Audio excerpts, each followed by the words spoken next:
Salut à tous et à toutes, j'espère que vous ridez bien et aujourd'hui on se retrouve pour une toute nouvelle vidéo.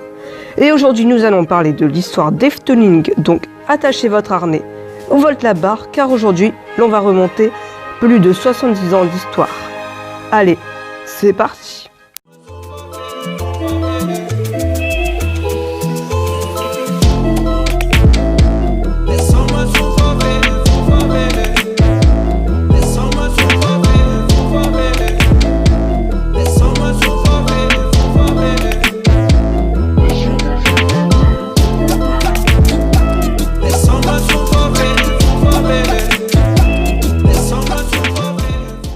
Efteling débuta en tant que complexe sportif.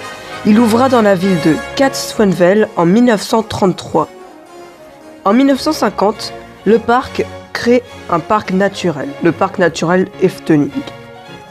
Il effectue aussi un agrandissement des infrastructures. Cette année-là, il atteint les 50 000 visiteurs. En même temps, Anton Pieck et Peter Wejder crée le Bois des Contes et son fondateur d'Efteling. D'ailleurs, ce Bois des Contes ouvra en 1952 et c'est là que le parc en lui-même est créé. L'ouverture du Bois des Contes ayant un prix de 80 centimes, soit 0,36 €, donc 36 centimes aujourd'hui. Il atteindra les 700 000 visiteurs. En 1959, l'arrivée de la poubelle parlante Holdebol Geest, qui est très original pour l'époque, gagne une renommée mondiale. Il y a aussi de nouveaux contes qui arrivent sur le parc, comme le Petit Chaperon Rouge et les Nénuphars indiens. En 1972, une récompense internationale est donnée à Efteling pour son Bois des Contes, car étant original. À la même occasion, de nouveaux contes arrivent sur le parc, en tout cas dans le Bois des Contes. La locomotive à vapeur Murcht arrive à Efteling. En 1970, la première attraction arrive, l'ouverture de Spookslot, une attraction très importante pour le parc. Le parc atteindra à la même occasion les 1,4 million de visiteurs. En 1981, l'ouverture de Python, étant la plus grande montagne russe au monde à l'époque, fait venir beaucoup de visiteurs. La même année, l'ouverture de Rondoletta attire aussi des visiteurs, ainsi que l'ouverture de Game Gallery. En 1982, l'ouverture des Halfmine, étant le plus grand bateau à bascule du monde, et d'ailleurs étant toujours aujourd'hui, attire encore une fois de nouveaux visiteurs. En 1983, le parc Efteling accueillera 2 millions de visiteurs. La raison de cela est l'ouverture de l'attraction Piranha, un raft extrêmement bien thématisé sur le thème du Mexique. En 1984, une grande année, 3 nouvelles attractions, l'ouverture de Carnaval Festival ainsi que l'ouverture de Polka Marina et des Oud Tufferbahn. Une grande année pour le parc. En 1985, l'ouverture d'une attraction disparue aujourd'hui, des Boban ou Bob, un bobsleigh coaster Intamin. En 1986, l'attraction Fata Morgana donnera ses lettres de noblesse au parc Efteling, une attraction très mythique pour l'époque et qui l'est toujours aujourd'hui. En 1987, la pagode ou la parode ouvrit ses portes. Elle va accompagner Rondoletta dans sa zone. Cette attraction permettra d'avoir une magnifique vue sur l'ensemble du parc.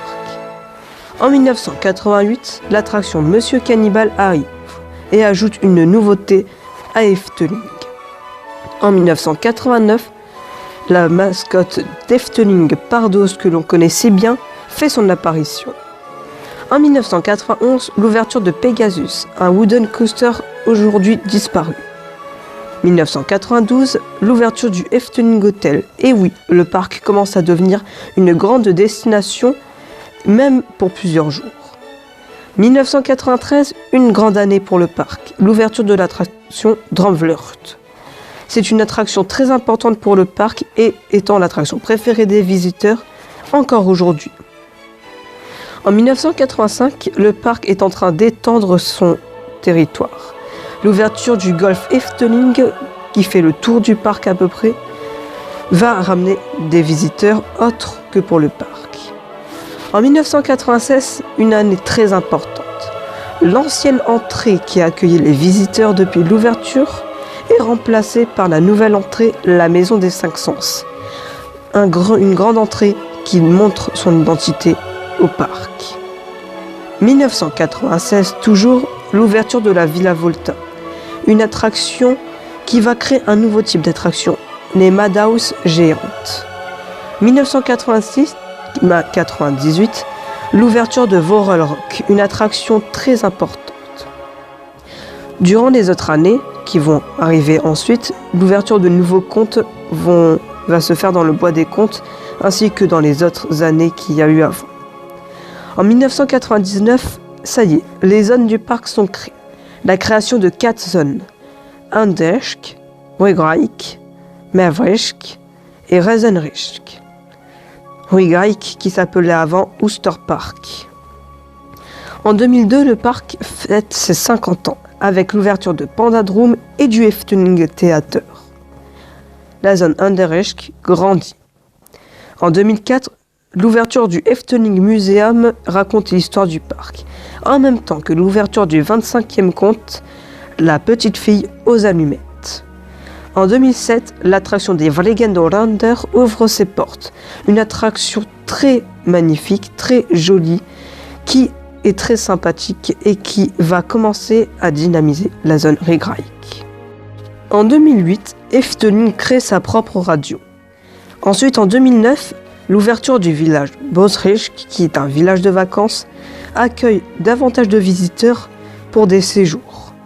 En 2010, le parc est ouvert enfin 395 jours par an. Et suit Disney. La destruction de Pegasus pour Joris and the Drac se fait. En même temps, l'ouverture de Joris the Drac, le Dueling Wooden Coaster, encore en activité aujourd'hui. En 2011, le spectacle Ravelen ouvre ses portes, étant considéré comme un des meilleurs spectacles d'Europe. En 2012, Efteling fête ses 60 ans. À l'occasion, il ouvre la crêperie Polken, qui est une des meilleures crêperies des Pays-Bas, et l'ouverture d'Aquanura, le plus grand spectacle aquatique d'Europe. En 2014, d'ailleurs, DJ Tiesto est invité à Aquanura avec une version d'Aquanura remixée pour les grandes occasions. En 2015, l'ouverture de Baron Hartin fait arriver du gros coaster sur le parc, avec toujours de la grosse thématisation du pur Efteling. En 2016, le conte Pinocchio ouvre ses portes, un nouveau conte qui fait toujours plaisir. 2017, Efteling a 65 ans. Pour l'occasion, toutes les soundtracks de zone sont recréés, ainsi que certains d'entrée. L'ouverture de Symbolica, la plus grande attraction du parc, s'effectue cette année-ci. En 2018, l'ouverture du spectacle Caro dans le Efteling Theater crée un spectacle du journalier sur le thème du cirque. En 2019, l'attraction Bob ou Boban ferme définitivement ses portes. La destruction est effectuée après le 1er septembre 2019. La même année, la réhabilitation de Pandadroom pour Fabula est effectuée. Fabula a ouvert le 16 décembre 2019. Et enfin, en 2020, l'ouverture future de Max & Moritz, qui va remplacer Bob, va rajouter de nouveaux coasters au parc avec une histoire plus qu'intéressante. J'espère que cette vidéo vous aura plu.